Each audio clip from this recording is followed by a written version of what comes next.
Yan lang. Ano po gagawin natin? Pwede ba verbal o speech letter? Alin? Ano pong style ng mga pakikisama niyo po?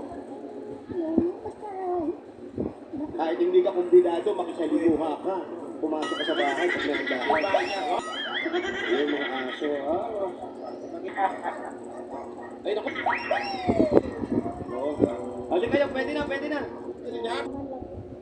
Babae, bossing, babae. Gusto ko bago man lang siya, mawala. Dam ng luma at malambot na katad sa aking mga kamay. Parang may sarili itong ang ilaw sa tabi ng kama at sinimulang basahin ang mga unang pahina. Ang sulat kamay ng aking ina, malinis, paikot, at laging gumagamit ng tinta. Naalala ko ang mga maiikling mensahe lamang.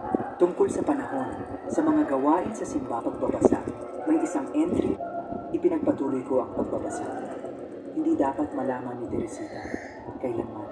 Sana lang, balang araw, maintindihan niya kung gaano ko siya kamahal. Kahit na isinilang siya mula sa isang pagkakamali at pagnanasa. Binasa ko ito ng 2 beses, 3 beses. Hindi dapat malaman ni Teresita, isang pagkakamali. Nagpatuloy ako sa pagbabasa. Ang aking mga kamay ay nanginginig na. Sunod-sunod na mga entry, mga De Leon. Ang pangalang iyon, parang isang kidlat na tumama sa akin. Nakita ko na ang pangalang iyon dati. Saan nga ba? Pagkatapos, naalala ko. Ito ang pangalan ng abogado ng aking yumaong asawa para sa ilang mga papeles noon. Ngunit iba ang unang pangalan. Posible kayang inabot ako ng 2 araw at maraming paghahanap sa isang internet cafe. Ang bawat piso na inihuhulog ko sa coin slot ay parang isang hakbang palapit sa katotohanan. At doon, sa wakas, natagpuan ko siya.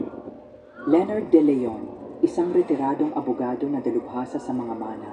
Mayroon pa ring maliit na opisina sa Makati. Ang mga kamay ko ay nanginginig. Hindi ko kayang tumawa pagkakataong makipag-usap. 2 linggo ang lumitan ni Ginoong De Leon. Dugo kita, sabi niya sa sulat. At kahit naging duwag ako para kay motel room, hindi ako nakatulog.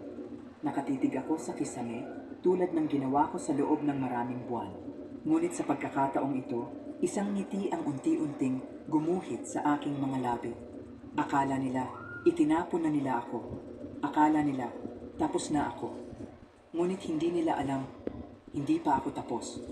Sa katunayan, ngayon pa lang ako magsisimula. Ang babaeng pinalayas nila ay patay na.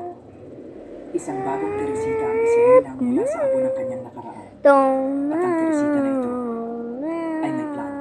Hindi ako bumalik agad sa Laguna. May nagbago sa loob ko, isang pagbabagong permanente. Hindi na ako si Teresita, ang nalimot na ina. Ako ay isang bagong tao ngayon. Isang taong pinagsinungalingan sa buong buhay niya at sa wakas ay nakita ang katotohanan. Sa unang pagkakataon sa loob ng maraming buwan, marahil ang mga tao, hindi ako nalulunod sa kahihiyan. Humihinga ako ng kalinawan. Nanatili ako sa Makati ng ilang araw pa.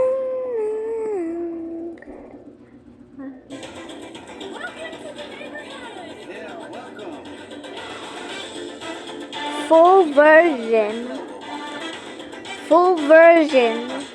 Watch full version. Only you can watch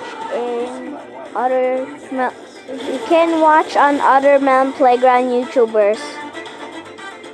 So you're gonna get the full version. Yes. Just wait for the skip version, I said. So wait for the full, guys. Wait for the full version. Just go to other Mem Playground YouTubers and watch that. No credits because I made it myself.